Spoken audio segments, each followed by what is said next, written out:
What if the most important rule for the future of humanity was an absolute prohibition? No children born on Mars. Let's imagine. We are in the future. The dream of generations has become a reality. Gleaming domes rise from the red soil of the red planet, housing miniature cities, lush green gardens, and the pioneers of a new branch of humanity. We did it. We have become a multi-planetary species. The cheers of success echo throughout the solar system. But amidst that endless euphoria, there exists a cold, hard truth, a regulation etched in steel into the charter of every colony, an absolute ban on all forms of procreation. No pregnancies, no births, no first generation of native Martians. The dream of conquering space comes with an unimaginable price, the termination of the most natural and fundamental cycle of life. And this is where the biggest question arises, a question that echoes in the corridors of power on Earth and in the compact apartments under Mars's artificial sky. Is this ban a necessary shield? A wise precaution to prevent unimaginable tragedies in an environment to which the human body has not evolved to adapt? Or is this a blatant violation of the most basic human right? Stripping the bravest, those who have sacrificed everything, of their right to become fathers and mothers? This is not a question with a simple answer. It is a labyrinth of dilemmas. Scientifically, we face lethal threats from cosmic radiation and low gravity to a developing fetus. Ethically, we must weigh a child's right to be born healthy against the parent's right to reproduce. And politically, who has the ultimate authority to make this decision? A committee on Earth, millions of miles away? Or the very people living and breathing the recycled air of Mars? In the journey ahead, we will delve into every corner of this shocking decree. We will explore the scientific mysteries, open the blank pages of space law, and confront the philosophical questions that will shape our future among the stars. The debate has only just begun. What invisible dangers on Mars turn the act of creating life into a potential death sentence? The answer doesn't lie in the monsters or colossal dust storms we often see in movies. It lies in space itself, in every particle of dust, in the vast silence of the red planet. It is an indictment written by physics and biology, a verdict with no appeal. First, let's talk about the most brutal enemy, radiation. Our Earth is enveloped by a magnetic shield and a thick atmosphere, protecting all life from the fury of the cosmos. But Mars is not. It is almost naked.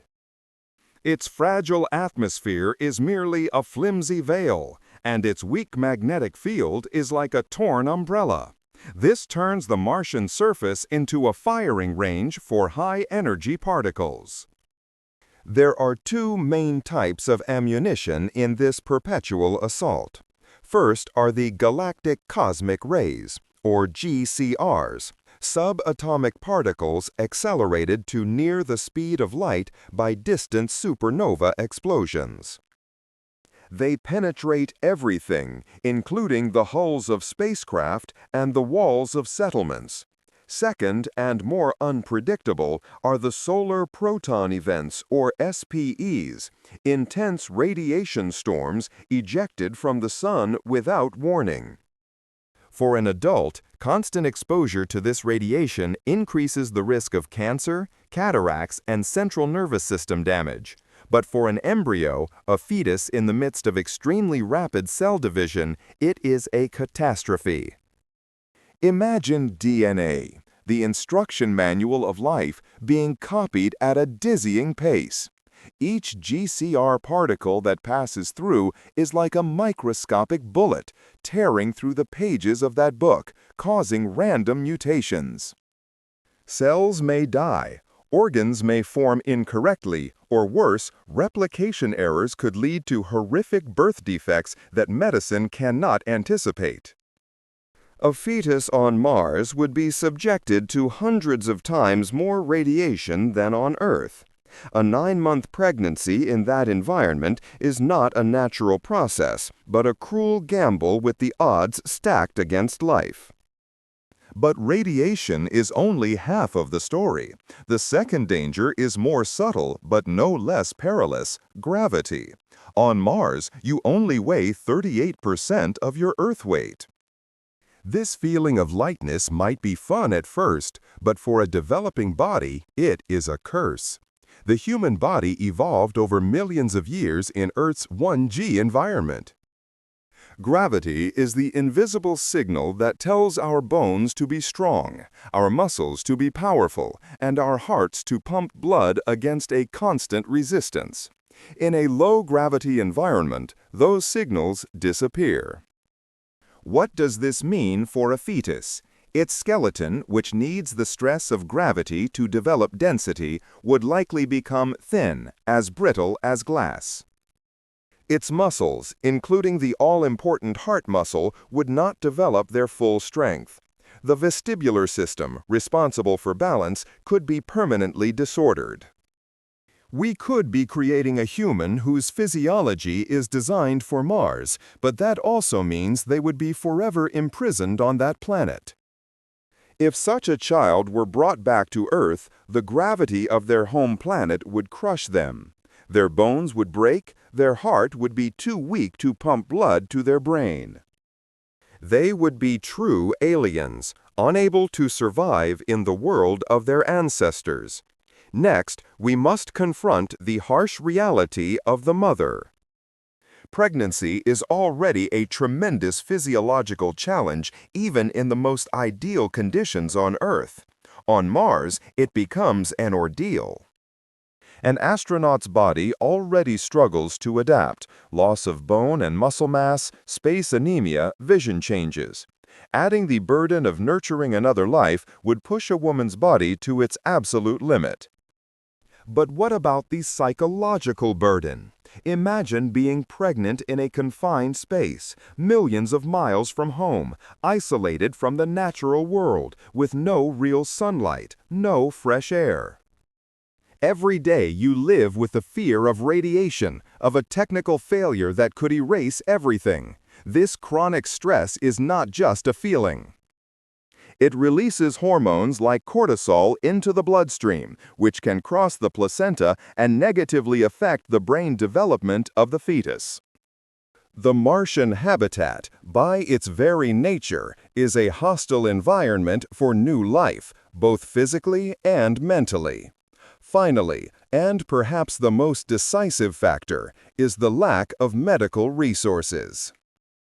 The first Martian colonies will be high-tech outposts, but extremely limited in resources. They may have brilliant doctors and advanced surgical robots, but they will not have a fully equipped maternity hospital. Childbirth is an unpredictable process. Complications like premature birth, placenta previa, or a prolapsed cord require immediate intervention by a team of specialists and specialized equipment. There will be no neonatal intensive care unit (NICU) with dozens of incubators. There will be no blood bank for emergency transfusions. A cesarean section, a relatively safe procedure on Earth, would become a high-risk surgery in a low-gravity, resource-limited environment. If the baby is born with a serious health problem, what could the doctors do? They could only watch the child weaken, helpless, tens of millions of kilometers from aid. Therefore, the ban on procreation on Mars is not an arbitrary decision born of callousness. It stems from a cruel truth. Mars, in its current state, is an unforgiving environment. To allow natural reproduction is not an affirmation of freedom, but an act of irresponsibility, pushing both mother and child into an unacceptable risk. It turns the miracle of life into a foretold tragedy. But this raises an even thornier question. If it is too dangerous for a child to be born, what are the rights of that child, a child not yet even conceived? And who has the right to decide for them? What rights does a child conceived on Mars have, and who speaks for them? On Earth, the debate over fetal rights is already one of the most complex and divisive ethical issues in history. But when we transport this debate to another planet, millions of kilometers from Earth, all the rules seem to bend. Our legal frameworks, from the Universal Declaration of Human Rights to the laws of individual nations, are all built on a fundamental assumption that humans are born on Earth. So where does a biological entity, a human fetus developing in an extraterrestrial environment, fit into this system? Does it have a nationality? Is it protected by the laws of the nation its parents belong to, or the laws of the corporation that owns the base? Or is it something entirely new, a first Martian citizen, existing outside all current regulations? The unsettling truth is, we don't have an answer. The 1967 Outer Space Treaty, the foundational text of space law, only speaks of nations not being able to claim celestial bodies. It says nothing about the rights of an individual born on one. This is a colossal legal loophole, a black hole that could swallow every concept of human rights we've ever known. But the problem runs deeper than just law. It touches the very core of morality. The most important question is perhaps not, is it legal, but is it right? This leads us to a thorny concept, quality of life. Is it ethical to deliberately bring a child into a world where we know for certain it will face almost unavoidable suffering? Let's try to imagine that child's life.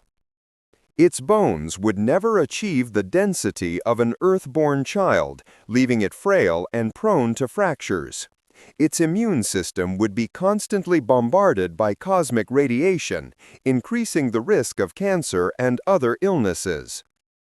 Its heart and circulatory system would struggle to adapt to gravity that is only 1/3 of Earth's, and those are just the physical issues. Psychologically, that child would grow up in a confined space, a metal box surrounded by a lethal world. It would never feel a cool breeze, never swim in an ocean, never see a real blue sky. Its entire existence would depend on machines and technology, where a minor failure could mean the end. Faced with this prospect, the debate over the right to life suddenly becomes more complex. Some ethicists argue that we have a duty, known as the principle of non-maleficence, not only to those who already exist, but also to those we choose to create. From this perspective, bringing a child into such harsh conditions is itself an act of harm, a violation of that child's most fundamental right, the right to a fair chance at a healthy life. This debate has striking parallels with discussions on Earth about genetic engineering and designer babies. On our planet, we worry about wealthy parents being able to upgrade their children, creating a genetically superior class. But on Mars, the problem is inverted. The question isn't, should we intervene to make humans better, but are we obligated to intervene just so humans can survive? If natural reproduction is too dangerous, is the only solution artificial wombs and gene editing to eliminate human vulnerabilities to the Martian environment? This opens a Pandora's box of ethics. The line between treating and enhancing becomes incredibly blurry. And if we go down that path, are we inadvertently creating a new branch of humanity, shaped not by nature, but by algorithms and the decisions of some ethics committee? When philosophers, lawyers, and ethicists weigh in on this, they too are deeply divided. A utilitarian might argue that, for the greater good of the entire colony, sacrificing the reproductive rights of a few individuals is necessary. The birth of a sickly child would consume precious resources, threatening the survival of everyone. Therefore, the ban is a rational and ethical decision. Conversely, a human rights advocate basing their argument on inalienable principles would vehemently object. They would argue that the right to form a family and have children is a natural right, a core part of being human. No government or corporation has the right to take it away, regardless of the circumstances. To forbid this basic act is a slippery slope to a totalitarian regime, where humans are treated as cogs in a machine rather than as individuals with self-determination.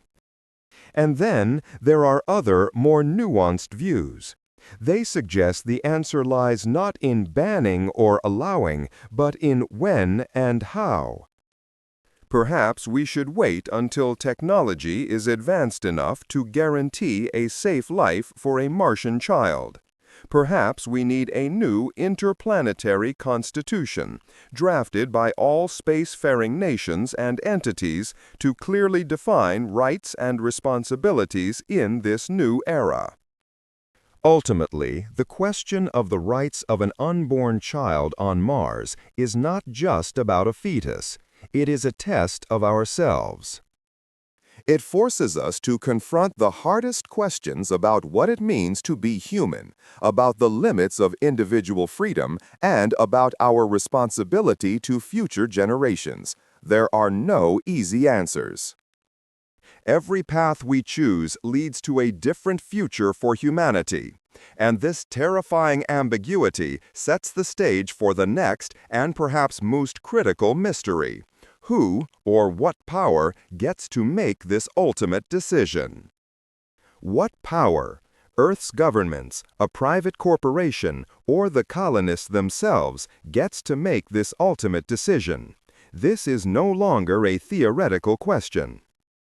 It is the epicenter of the greatest legal and ethical crisis in human history, a struggle to define authority in an interplanetary age. Who has the right to play God on the red planet? To find the answer, we must turn over the pages of aging laws and confront dangerous new ambitions. Our current legal foundation for space is the Outer Space Treaty, a relic from 1967. A document written in the ink of Cold War optimism, with the noble goal of keeping space demilitarized and as the common heritage of all mankind. A beautiful, noble idea. But this treaty was made for astronauts, temporary visitors, not for settlers, permanent residents. It talks about planting flags and scientific stations, but it is completely silent on the most fundamental issues of a society: birth, death, marriage, and family. It's like using 18th century maritime law to run an internet megacity. The terms are too vague, too outdated. What does common heritage of all mankind mean when a part of that mankind is living 225 million kilometers away, breathing recycled air, and living under a pink sky? Can Earth's laws truly stretch that far? The silence of the Space Treaty has created a colossal power vacuum, and into that vacuum, two powerful forces are rushing. On one side are the national governments of Earth, the signatories of the treaty. They argue that their citizens, wherever they are in the universe, are still subject to the laws of their homeland. An American on Mars is still an American. A Chinese person on Mars is still Chinese. By this logic, decisions about reproduction would be made by legislative bodies in Washington, Beijing, or Brussels. But this logic has a fatal flaw. The colonies on Mars are not embassies. They are self-sustaining societies, microeconomies, where every decision can be the line between life and death. Can a politician on Earth who has never felt the weak gravity or seen a dust storm blot out the sun truly understand what is necessary for survival? Is imposing laws from another world a new form of imperialism? A planetary imperialism? Their rivals in this power struggle are even more formidable. They are the private corporations. Companies like Mars Corp or Astra Pioneer, the names that have turned science fiction into reality. They are the ones who designed the rockets, built the habitats, and funded this entire colossal project. Their argument is simple and cold. We built this place, we own it, we make the rules. For them, a ban on reproduction is not an ethical issue, but a risk management policy. A failed birth could contaminate the life support system, cause billions of dollars in losses, and threaten the survival of the entire colony. The residents of Mars, in their eyes, are not just pioneers, but employees, expensive assets. And your employment contract, with its tiny fine print, might include a clause that strips you of your most fundamental right, the right to have a child. This leads us to a terrifying prospect, a corporate totalitarianism, a new form of space feudalism. Imagine a society where every aspect of your life, from the calories you consume to whether you are allowed to love and start a family, is controlled by a faceless board of directors on Earth. Decisions are not made for the benefit of the Martian people, but to maximize profits for shareholders. Compliance is ensured not by police, but by control over the air you breathe, the water you drink, and the food you eat. In this scenario, the ban on reproduction is just the beginning. It paves the way for a system of social stratification, where employees are considered replaceable cogs in a giant machine, existing only to serve the company's goals. This is not playing God. This is turning human beings into commodities. So, who will stand up for the rights of the colonists? They themselves. The men and women who traded Earth for a new horizon. They will argue that no power, be it government or corporation, has the right to dictate their most intimate matters. They are the ones who face the radiation, who patch the cracks in the habitat dome, who feel the loneliness of a strange planet. They believe that only they have the right to decide the future of their society. Earth's history echoes a warning: no taxation without representation. On Mars, that slogan could become no procreation ban without self-determination. Recognizing the risk of an inevitable conflict, some thinkers have proposed a fourth solution: the establishment of an interplanetary ethics council. A neutral body composed of scientists, lawyers, ethicists, and representatives from both Earth and Mars. Its goal would be to create a new body of law, an interplanetary constitution, to address the issues the Space Treaty ignored. But this idea, however noble, faces countless challenges. Who would select the members of this council? How would voting power be divided? Would 10,000 people on Mars have an equal voice to 10 billion people on Earth? How would the Council's decisions be enforced when a powerful corporation or a coalition of nations disagrees? This council could easily become another political battleground, a powerless United Nations on a cosmic scale, capable only of issuing toothless resolutions while being unable to prevent the crisis. Ultimately, the question, who gets to decide, remains unanswered, hanging in the void between two worlds. It is a question that exposes the fragility of the power structures we have built. On Earth, we argue about borders and sovereignty, but on Mars, where survival depends on a single dome, those concepts become meaningless. The ultimate power comes not from armies or economies, but from the control of life itself. And when humans hold that power, the line between protector and dictator becomes terrifyingly thin. If natural reproduction were banned, would we open the door to genetic engineering to create a new human species adapted to Mars? The answer, both terrifying and fascinating, is almost certainly yes. History has shown that when faced with a limitation, humanity's instinct is not to accept it, but to overcome it. And in this case, the tool for overcoming is not a faster spaceship or a stronger dome, but the very source code of life itself. The forbidden door of natural reproduction would force us to open another door, one that leads to artificial evolution. Let's step into the laboratory of the future. Here, the concept of pregnancy is no longer tied to the human body. Instead, there are biobags, or artificial wombs. These are perfectly controlled environments, shielding the fetus from harsh cosmic radiation, providing optimal nutrients, and simulating an optimal gravitational environment for development. Theoretically, it solves all the physical problems of carrying a pregnancy on Mars. It's safe, efficient, and can be mass-produced. But the biobag is just the cradle. The child inside is the real revolution. This is where gene-editing technologies like CRISPR-Cas9 and its successors take the stage. Initially, its purpose would seem entirely reasonable and humane. Scientists would argue that this isn't about enhancing humans, but treating our inherent weaknesses against the Martian environment. They would start with basic changes to ensure survival.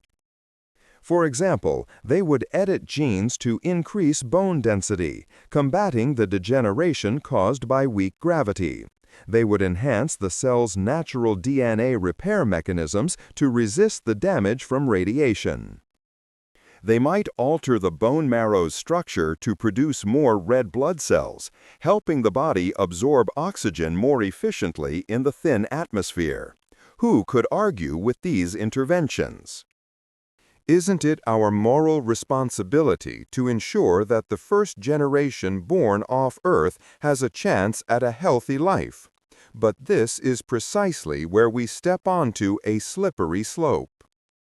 The line between treatment and enhancement is as thin as the Martian atmosphere. After reinforcing bones and DNA, why not take it a step further? Why not optimize the respiratory system to be able to breathe Martian air with less assistance?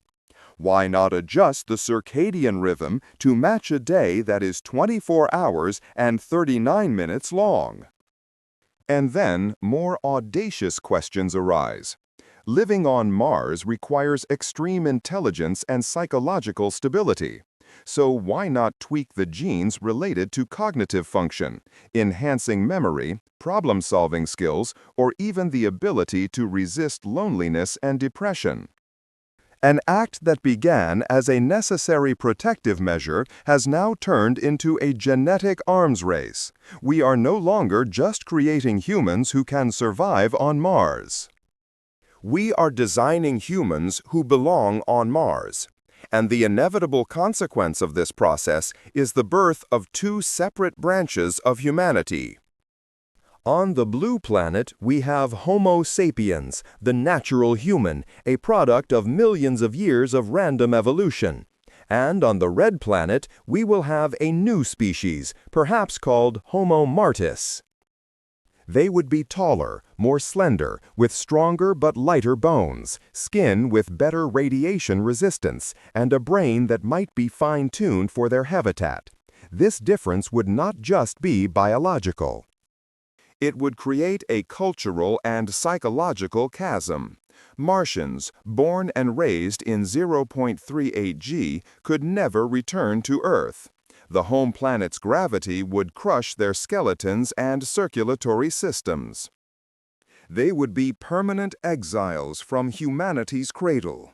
They would look back at Earth not with nostalgia, but perhaps with pity, seeing Earthlings as fragile, weak creatures shackled by gravity.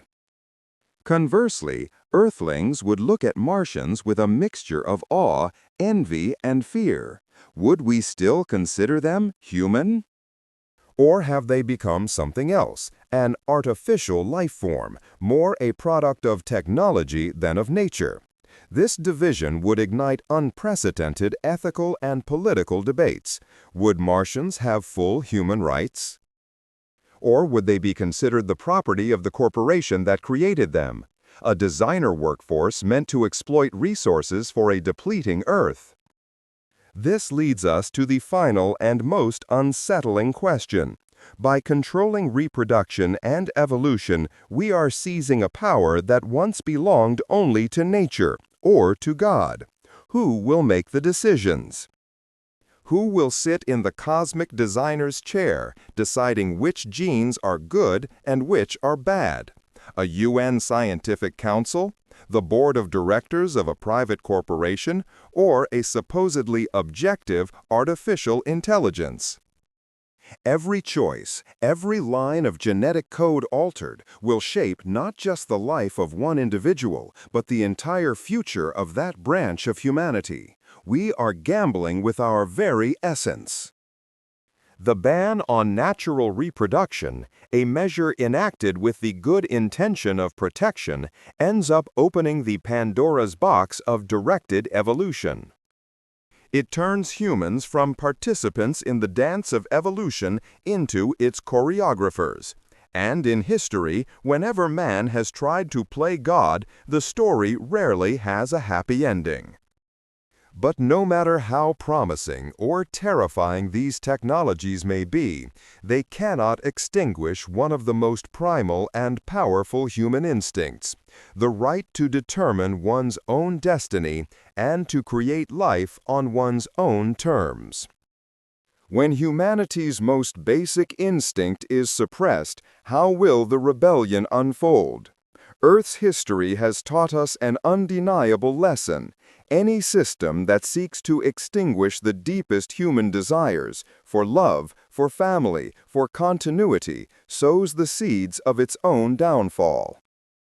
And on the barren, cold soil of Mars, that seed of resistance would sprout in the darkness. The rebellion wouldn't start with a bang, but with a whisper. In cramped living quarters, in the tunnels connecting settlements, or through encrypted communication channels, forbidden conversations would begin. Questions about the right to parent, about the future of a colony without the laughter of children, would gradually morph into audacious plans. From these conversations, an underworld would begin to take shape. A sophisticated black market would emerge, not for trading weapons or drugs, but for something far more precious: unregulated fertility treatments, medical shielding to bypass routine checkups, and most importantly, information about safe locations. Doctors, biologists, and engineers who believed the ban was an affront to humanity would secretly collaborate. They would convert forgotten laboratories or deep underground cargo bays into secret birthing facilities. These were sanctuaries shielded from radiation, equipped with makeshift medical technology, ready to illegally welcome new life. But all these efforts were merely preparation for a single event, an event that would shake both worlds. And then it happened. In a makeshift medical bay, illuminated by the dim glow of LED lights, amidst the suffocating silence of accomplices, the first cry echoed on Mars. A child was born. Let's call this child Alara. Alara was not just a baby. From the moment she took her first breath of recycled air, she became a symbol. For the resistance movement, Alara was the embodiment of hope, living proof that the human spirit could not be shackled. She was the future, their reason to fight. But for the colony's administrators and the corporations on Earth, Alara was an interplanetary crisis. She was a grave security breach, an unpredictable biological hazard, and a direct challenge to their authority.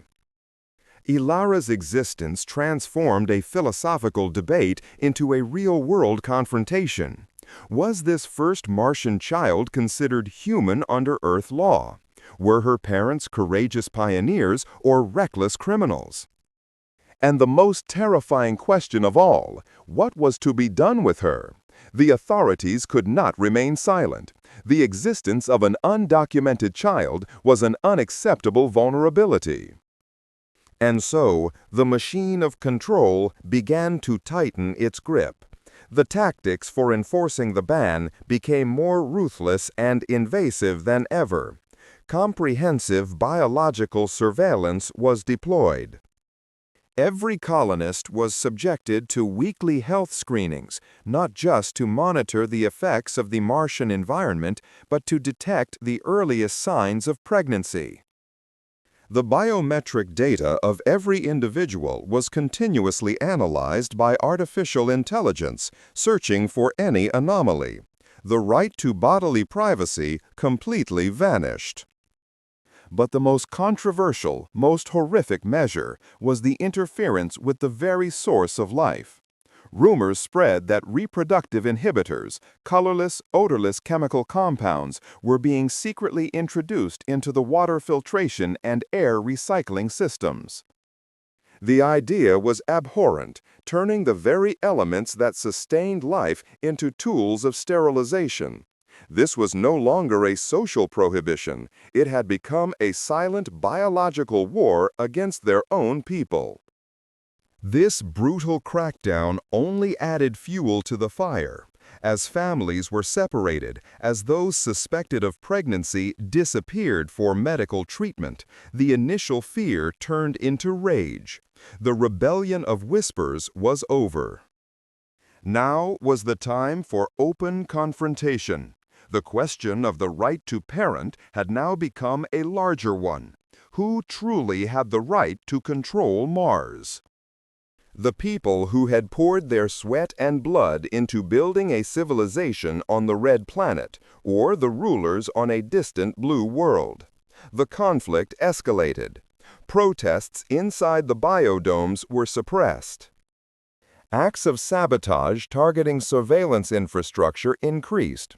The colony began to polarize into two irreconcilable factions: the loyalists, who believed compliance was the price of survival, and the separatists, who declared that a life without fundamental freedom was not worth living. And that is when the possibility of a Martian civil war was no longer a hypothesis. It became a probable future. A war fought not just between humans, but also against the harsh environment they were trying to conquer. A civil war on Mars would be the ultimate tragedy, where the dream of a new future for humanity risked being extinguished by the very people entrusted to build it, all over one simple yet most profound question: do we have the right to create new life in a new world? How will the choices we make today about procreation on Mars shape humanity's future for millennia to come?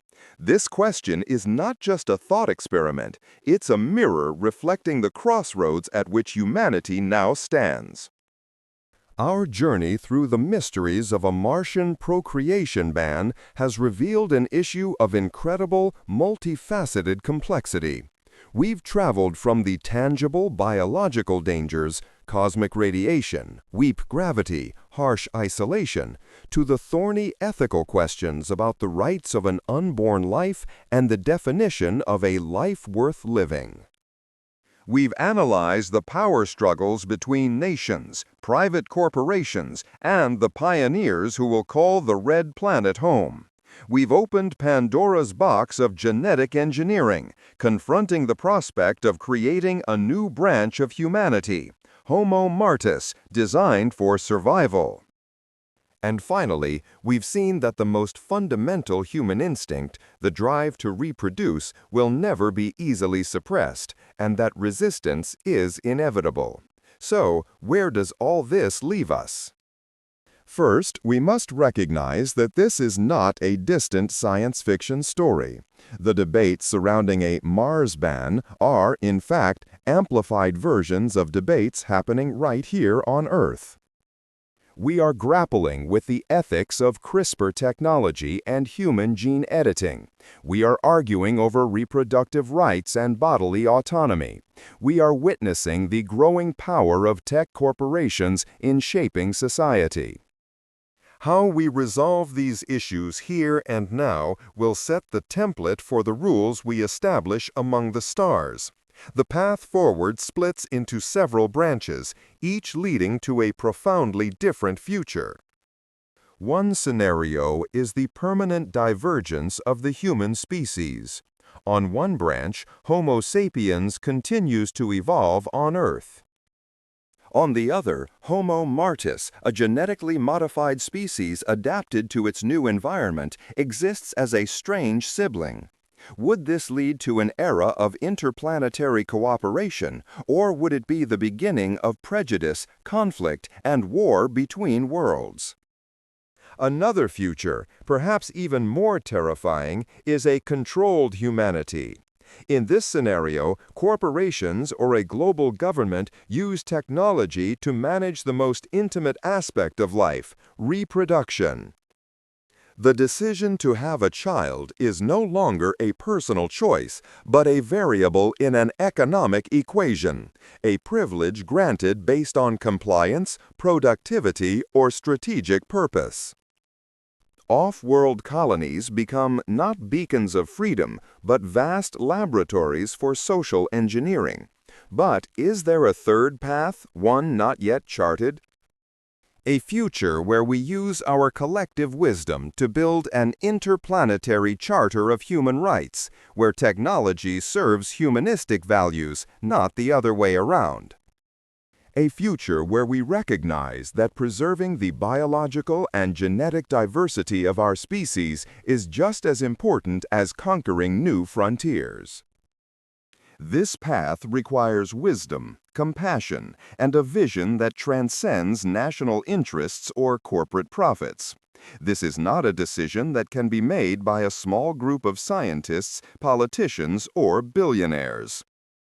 It is a conversation that must belong to everyone, because the story of having children on Mars is ultimately a story about ourselves. It forces us to redefine what it means to be human in a vast and often inhospitable universe. As we stand on the threshold of the cosmos, ready to sow the seeds of life on new worlds, we must ask ourselves, what is the price of the stars? And to conquer them, are we willing to trade away our very humanity?